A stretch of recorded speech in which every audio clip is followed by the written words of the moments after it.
President Joe Biden's decision to not seek re-election comes after nearly a month of pressure following the president's performance in the debate against former President Donald Trump.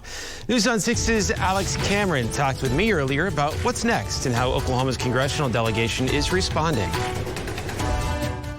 Joining us now from our News on 6 Washington Bureau is Alex Cameron. And Alex, thanks for taking a couple of minutes with us. Obviously, this is major news today. What was your initial reaction when you heard about it?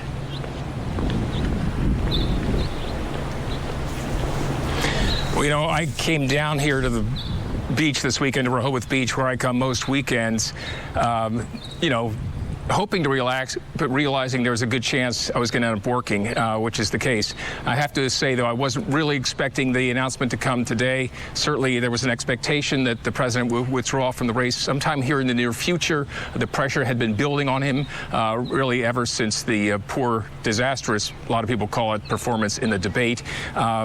We knew that he was meeting with his family today, and so this really isn't a big surprise that he made the announcement. It was just a matter of when it would happen. And, you know, for the Democrats, the sooner it happens, the better. Gives them a chance to coalesce around a candidate. Obviously, the president has, since making this announcement, come out and endorsed his Vice President Kamala Harris. And right now, the signs are that Democrats are going to coalesce around her.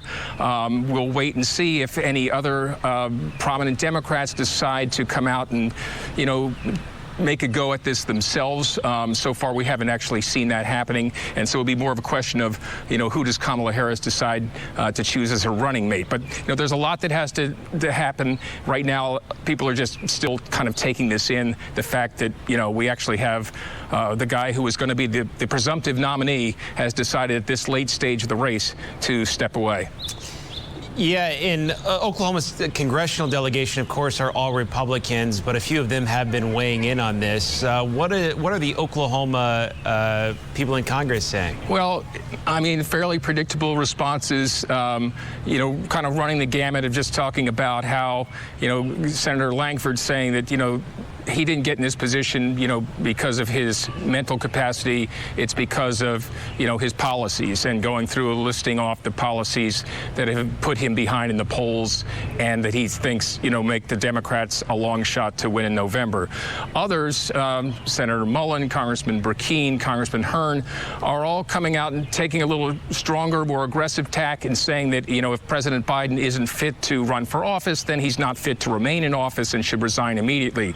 Of course, President Biden in his statement said nothing about being unfit for office, not citing that as a reason to withdraw, but simply saying that it was time for him to focus on finishing out his term and letting, somebody else, step in. So those are the kind of the reactions from the Oklahoma delegation about Kamala Harris. So far, it's mostly been about President Biden, although certainly you can be sure that they're going to pick on Kamala Harris's role in supposedly being the person in the administration who was overseeing border security, which they say has, been a complete and utter failure. So we look for more of that to come. Alex Cameron in Delaware for us. Alex, thank you.